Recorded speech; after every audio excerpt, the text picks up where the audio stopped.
So in this question, we're looking at an arrangement of electric charges deposited on equal mass spheres arranged in this square.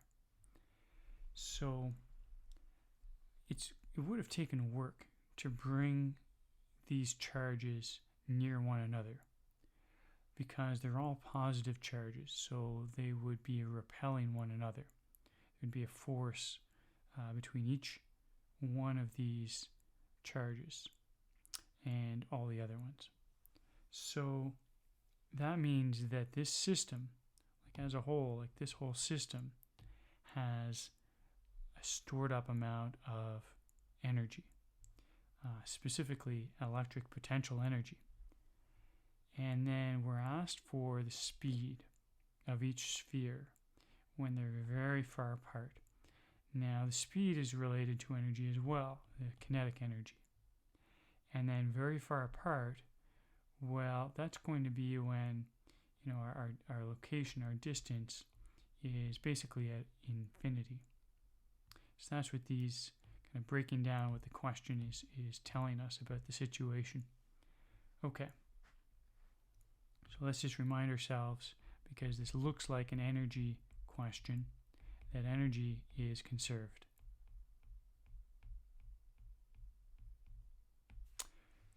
Now let's look at the details that we've been given.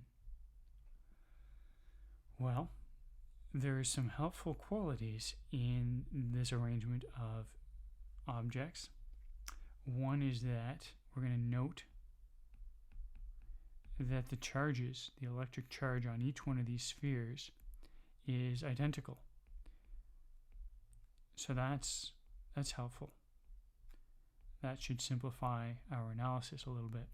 So, I've just labeled these arbitrarily 1, 2, 3, 4 in order. And so they've all got the same charge, 10 nanocoulombs. They're also in this arrangement in a square. So some of the distances between the charges are all the same. So the distance from 1 to 2, I'm going to call R12, and that would be from 1 to 2. So that would be this, R12. To avoid crowding, I'm just going to remove that, but that's what it means. It's that distance from 1 to 2. And that's going to be equal to the distance from 2 to 3. And that's going to be equal to the distance from 3 to 4 and from 4 to 1. All of those distances are the same. Now, in this type of problem, you want to be sure that you are taking into account all the different interactions between these different objects. Don't forget about the diagonal interaction between 2 and 4 and 1 and 3. Now in those cases, the distances will be a bit different. So R13 is equal to R24. And that's going to be equal to, well, this, right, is a right triangle, where this is 90 degrees. We know the length of the two sides, and so that's going to be just the square root of 1 centimeter squared plus 1 centimeter squared.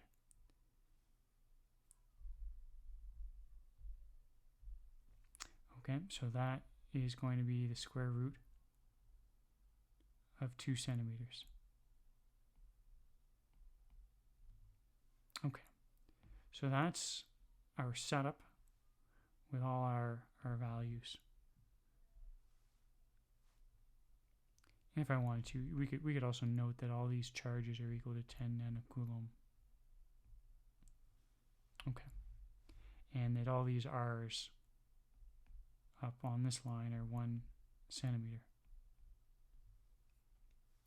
Okay, so let's take a look at the energy situation the way it is initially. So before anything moves, we're holding them in place.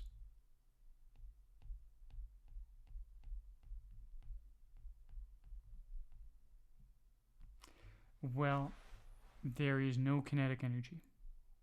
So our initial kinetic energy is 0. However, we have potential energy. And so that initial potential energy is going to be equal to the combination of the electric potential energy that is the result of all of these interactions.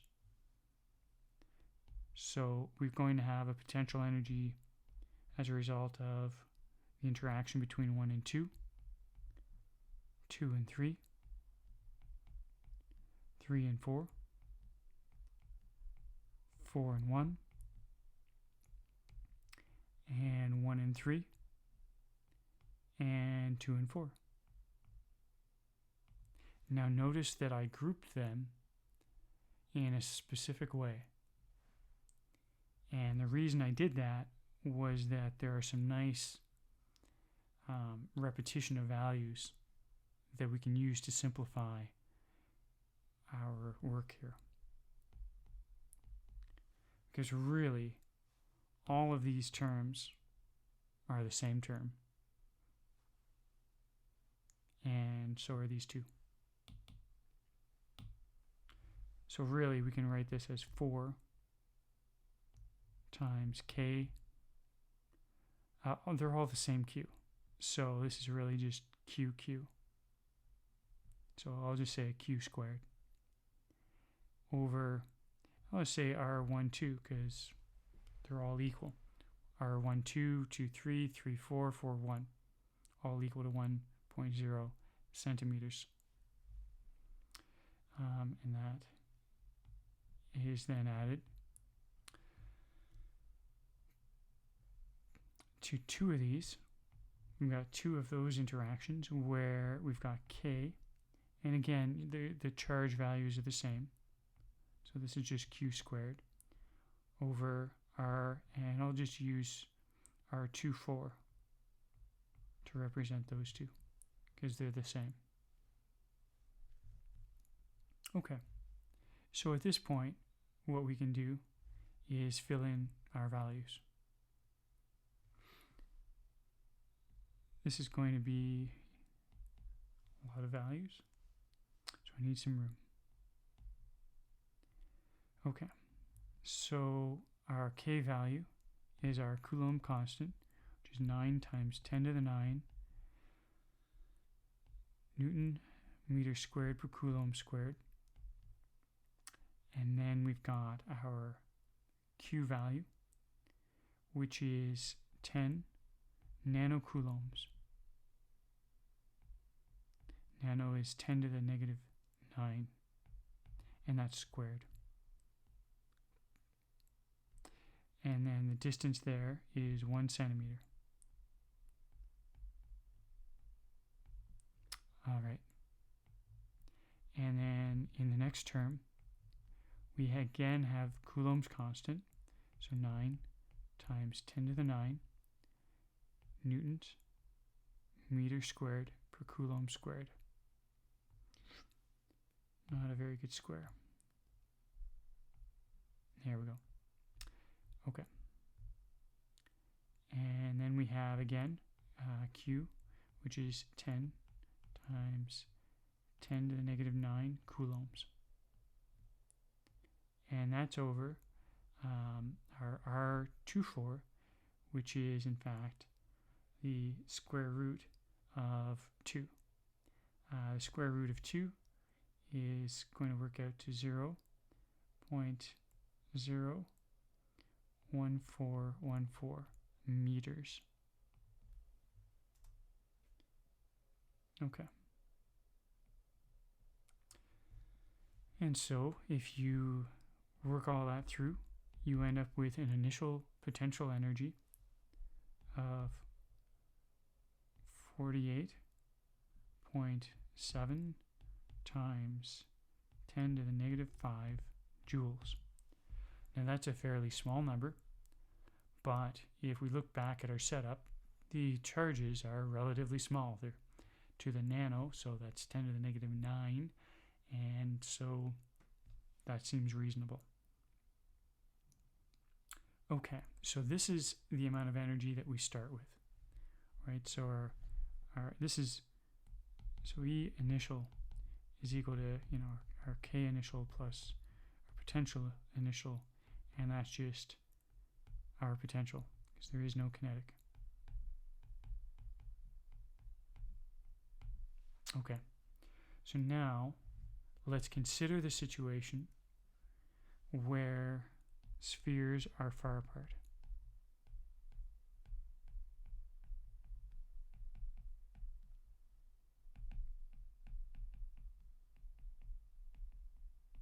And really that just means infinitely far apart. And what does that really mean? Why are we doing that? Well, that's where the potential energy is 0. That's what we're going for, and so our final potential energy is 0 joules.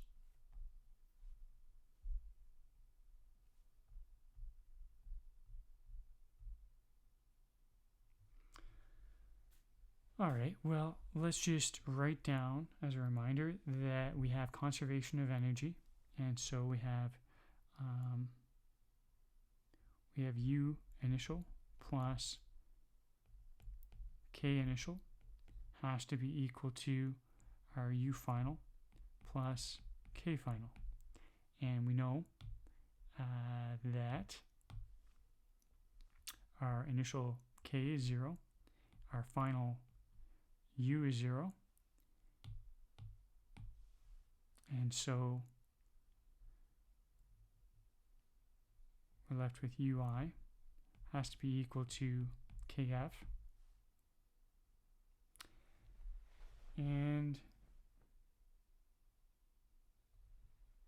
so now we have to also recognize that we split the kinetic energy, which is, we're going to have 1/2 m, they're all the same mass, final velocity squared, and there's going to be 4 of them. So there's 4 spheres, and this will be our initial potential energy. So the energy that we start with, due to that system's interactions, that energy is going to result in movement in the spheres, and they will effectively split that energy between the 4 of them.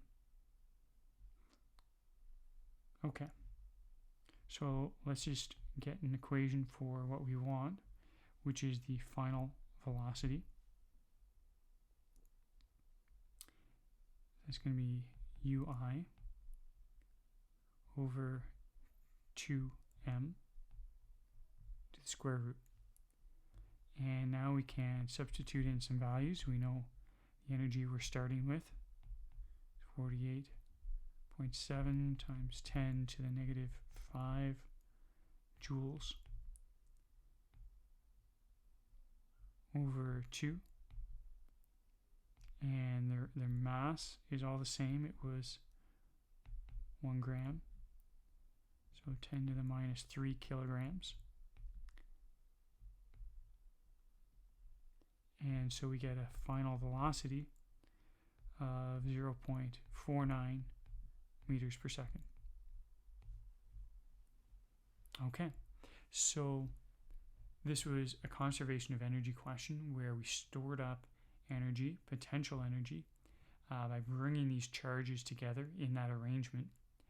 And then when we let them go, that potential energy is converted into kinetic energy, and that kinetic energy is going to be split between all 4 of them. And so you want to watch for that step right here, where that energy, really we talked about the fact that, really this is the whole energy. So that energy was split 4 ways at the end there. And that's it.